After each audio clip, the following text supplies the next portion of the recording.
Welcome to Circle of Divine Astrology. My name is Nina Ashby, and I have the pleasure of presenting to you today Alex Trenoweth, a very well-known astrologer who's going to introduce us to the dance of Venus and what that means for us in our lives. So, hello, Alex. Hello, Nina.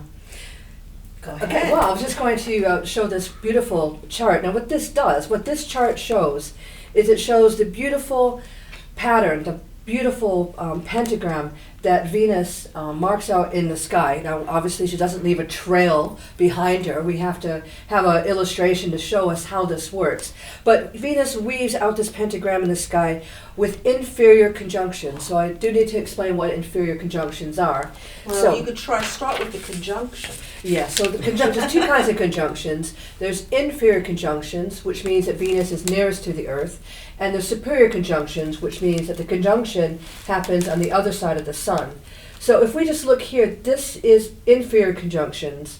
So the path of Venus is here. Now, as it happens, this diagram almost shows exactly where Venus is in this retrograde cycle. She is here, and she's just about to go into retrograde motion. On the 2nd of March, she will appear to stand still at 13 degrees Aries, so coming into conjunction. She actually turns into retrograde motion on the 5th of March, so she would be right here, and she will reemerge on the 20th, conjunct the Sun on the 29th of March from this side, because it's a inferior conjunction, and she will move into Pisces on the 3rd of April, and then she will appear to stand still again on the 15th of April. So we're just in this loop here, and it's a very exciting time. So the next time she moves into conjunction, it'll be in a few more months' time, but it'll come around, and the loop will be here. So it's about every third loop she comes in. And so this shows a synodic cycle, the whole entire journey of Venus by inferior conjunctions, over an 8-year period, so 5 times she will be in retrograde motion. Exciting astronomical experiences anybody can have. And all you need to do is get up a little earlier in the morning to experience the Venus retrograde cycle. So I'm just going to talk us through a little bit of the cycle, and I'm going to show how it looks on an illustration, and before I get into any sort of interpretation of what it could mean. So first of all, Venus was at the highest point, the 13th of January 2017. I mean, she's not going to get any higher in the sky. And then about a week later, she was at maximum elongation, which means she can't be any further from the Sun. And she is showing as the evening star. She's very, very bright this date in February. We are at February 13th, so she's at her brightest. Now, on the 22nd of March, Venus will disappear from the evening sky, and she will appear, if you get up and look out into the sunset, she will appear to die into the sunset, and then she will disappear completely for about a week. And then 1 week later, take a day or so, she will re-emerge into the sunrise. So she stops being oriental in the east and becomes occidental. And so she goes from being Hesperus as the evening star to being Lucifer, the morning star. A synodic cycle of Venus, which is a period of 8 years. And over a period of 8 years, Venus will have 5 times of retrograde motion. So we are coming into this time where she is just about to turn into retrograde motion. So she's just about to disappear into the underworld, and she'll disappear from our vision for about a week, and then she will reemerge as the morning star, and then she will go on again, and then we'll follow this magnificent, beautiful mandala to watch the dance of Venus over a course of 8 years. And I like to use the lovely old words of antiquity, Hesperus meaning evening and Lucifer meaning morning. And the ancients thought that Hesperus and Lucifer were 2 different stars. They didn't realize it was the same body. The other thing to point out is that Venus is nearest to us during retrograde motion. This is the Earth here, and so Venus comes to her closest to us. So the ancients used to say that in the evening she puts men to bed, and in the morning she prepared men for war. So this time when Venus reemerges as the morning star is a time, in my opinion, for women to come into their own power. And I'm seeing things that are happening all over the world that indicate that, you know, women are tired of being treated like second-class citizens. And there's all sorts of legislation going on that affects women's rights. And women are starting to really wise up and starting to take on their own power. And I'm really hoping that during this retrograde cycle, this particular one, as it goes between Aries and Pisces, that it'll be particularly potent for women across the world. You know, I really do hope that we will start to stand up for what is right for us, what is particularly important to us, fertility laws and things like that. Because, you know, men shouldn't be making laws that decide on how we manage our own bodies. And we should have more female politicians in office, and we should be thinking about children's rights and all the other things that are important to women during this time. Let's look at the astrology of Venus. I mean, who is Venus? Why do we call her Venus? Why is this such an important planet in the sky in terms of every individual, or even what astrology symbolizes, which could be countries or other events? Yeah, well, sure. Well, Venus represents our values. Now, if we're talking about an individual, we're talking about an individual's values. Perhaps what they want out of a relationship, what they have to give to another person, whether that is a romantic relationship, if it's a relationship between a parent and a child, or a teacher and a student, whatever relationship it is, Venus represents what you have to give out. We call Venus the lesser benefic, and it just means that she's supposed to bring some amount of good fortune to us.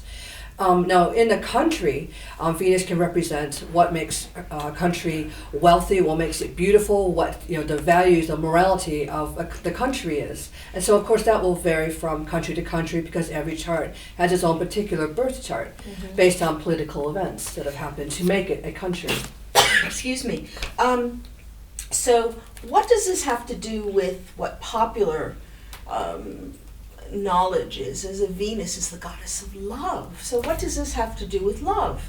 Well, we knew that, you know, Venus has always been the goddess of love. You know, it doesn't matter which culture you're looking at. I mean, Western astrology looks at what the Greeks do. And, you know, so we have Aphrodite, you know, we have various goddesses that we get ideas about Venus. But you know, we also know that artists use copper, which is Venus's metal, to produce art.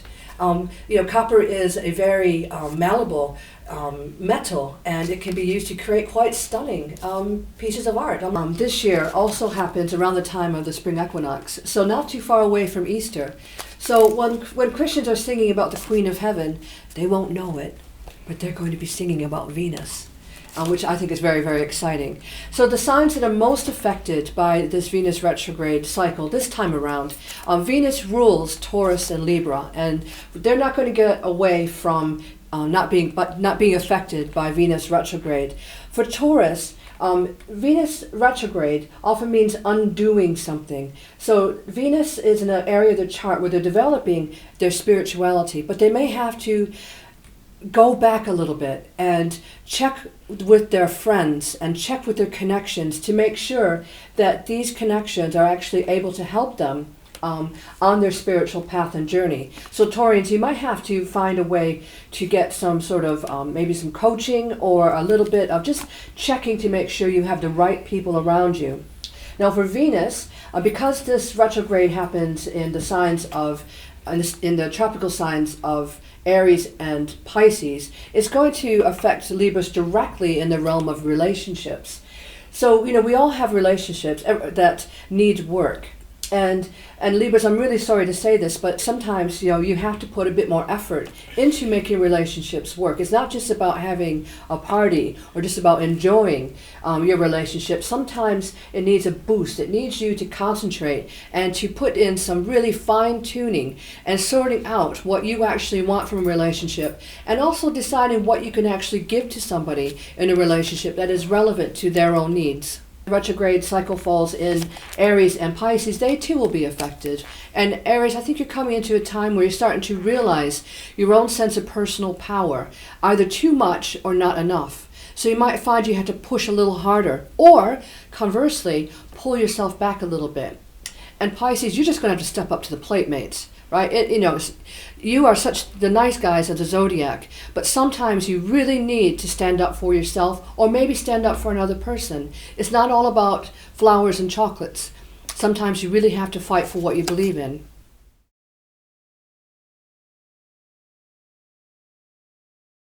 That goddess is going to be going retrograde in the sky on the 4th of March and then going direct again on the 15th of April. So could you explain to our wonderful audience what that means in terms of that Venusian influence on people's lives? Yes, most certainly. Well, Venus is the goddess of love, the goddess of values. She is the planetary body that symbolizes our ability to develop relationships with each other and pleasure, to seek pleasure, in life. Relationships are supposed to bring us a certain amount of pleasure, whether it's intellectual pleasure, physical pleasure, sexual pleasure. She's going to be in the nakshatra of Revati. In Western astrology, she will be retrograding in the sign of Aries at approximately 13 degrees of Aries. That's where she's going to start her retrograde. However, in sidereal or Vedic astrology, she will be around 19 degrees of Pisces. So what happens is when a planet moves retrograde, it's a symbolic way, it's trying to show us that this is a time where we need to draw back, we need to reflect on our ability to seek pleasure, to form relationships, and what we value also in the world as well. So what happens is these themes really come to the forefront during the time of the planet Venus moving retrograde. So many people, for example, will encounter issues around relationships or past relationships.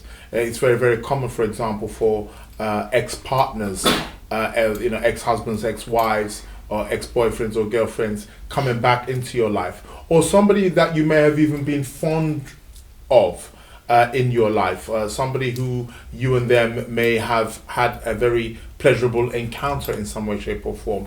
Very often, the retrograde often brings them back into our lives. So it's a way in which we have to just go over old ground. Retrograde is a way of just going back over things and doing it properly, assessing it properly, looking at it properly. So it's actually giving us a good chance to actually look at things again and reassess them again, and do them properly this time around.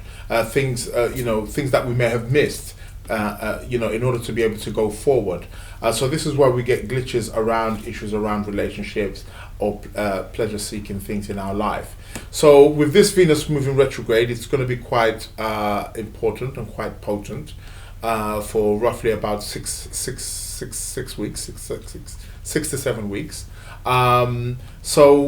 This is what the Venus retrograde essentially is going to be bringing us. There are particular people, obviously, of zodiac signs, or if you have a particular Lagna ascendant, that are mostly going to be affected by this. So particularly people, Venus rules 2 signs. She rules Taurus and she rules Libra. So for people who are Taurus rising, for example, Venus rules your ascendant, and Venus is also going to rule the 6th house, which is also there to do with the area of your work. It's to do with your health.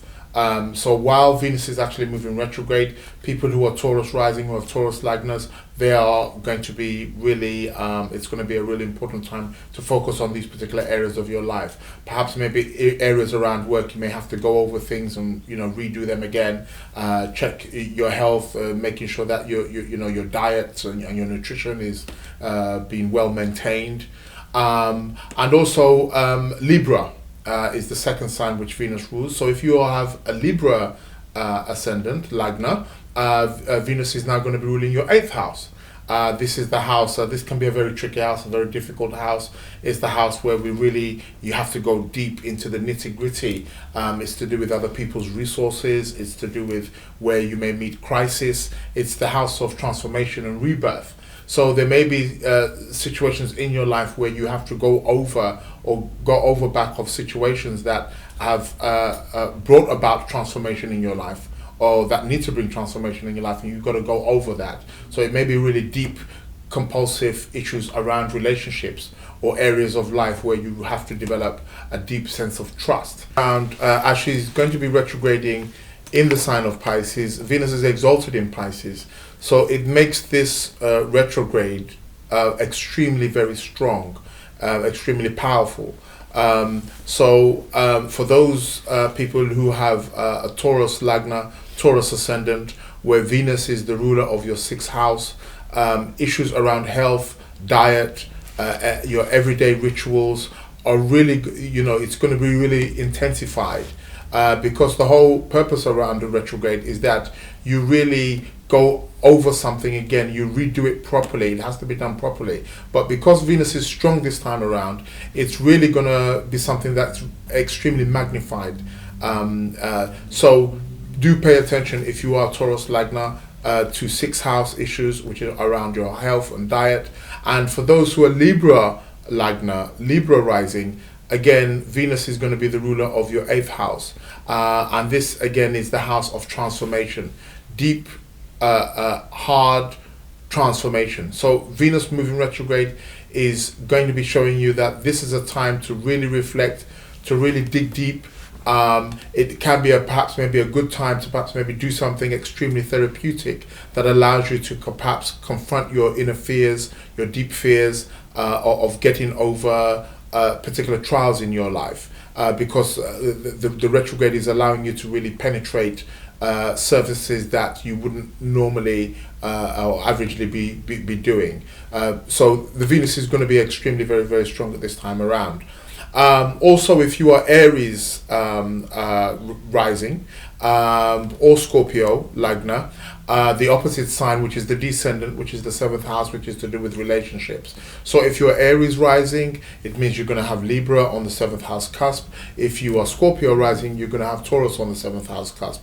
The descendant, the seventh house, is about relationships, and Venus is the planet of relationships. And the fact that she's going to be in Pisces, again, like I said, she's really intense.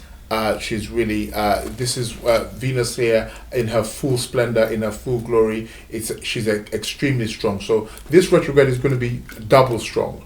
So these particular areas of your life, there's going to be really, really strong focuses for us, for people who are Aries Lagna and Scorpio Lagna as well. Areas of relationship are definitely going to be, coming under scrutiny. Even if you're married, even if you're in a relationship that's going quite well, and you're happily married, it doesn't mean that your relationship is going to be screwed up. However, there are going to be themes and issues that do surface in terms of how you carry your relationships forward.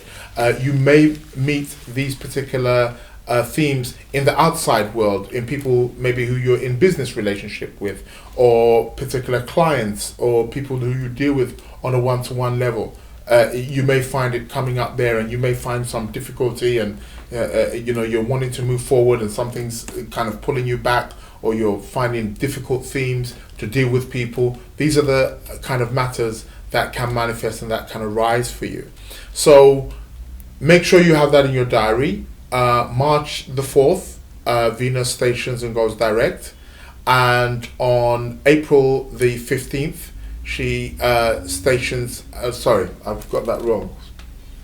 Let me put that again.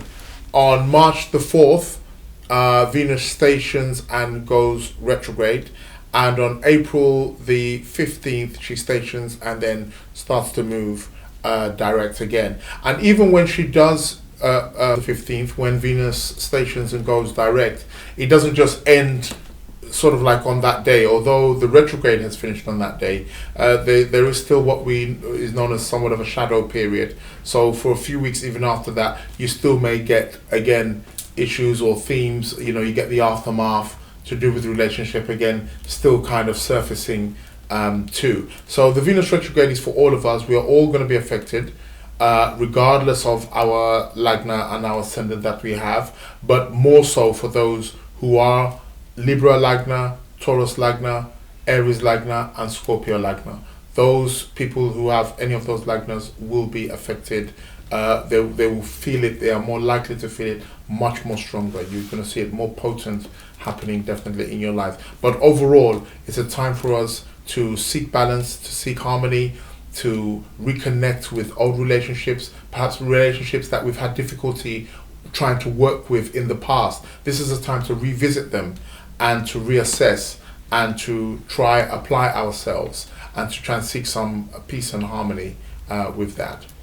Of you Capricorns, Aquarius, or those of you who have Capricorn, Aquarius arising, this is going to be an amazing time for you, because Saturn, which is the ruler of those two signs, is very good friends with Venus. They get along fantastically well, and they form what we call in sidereal astrology Raj Yoga Karaka, which means it's a very special mathematical relationship and energetic relationship around the houses, which exalts and uplifts anything to do with Venus for those signs. So look out for a fantastic time during this whole Venus cycle of retrograde.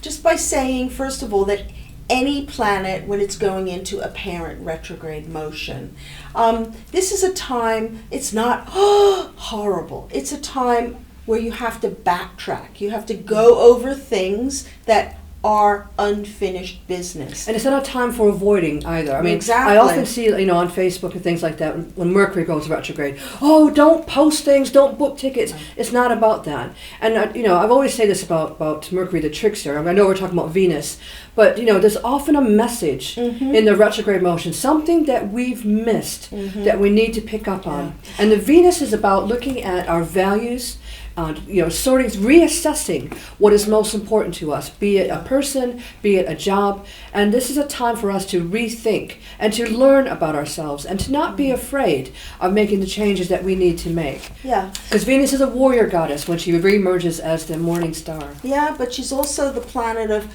trying to find harmony. Yeah. And sometimes you have to deconstruct things in order to reconstruct them in a harmonious manner. So if you're going through a bit of a time when, for example, it's often a time when the old exes come back into your life, or people who you haven't seen for a long time reemerge, you get some kind of communication from them. Because relationships are like an opposition, they're sent to be a mirror for our self-understanding. So it could be exciting, it could be difficult, but whatever it is a source of learning for you.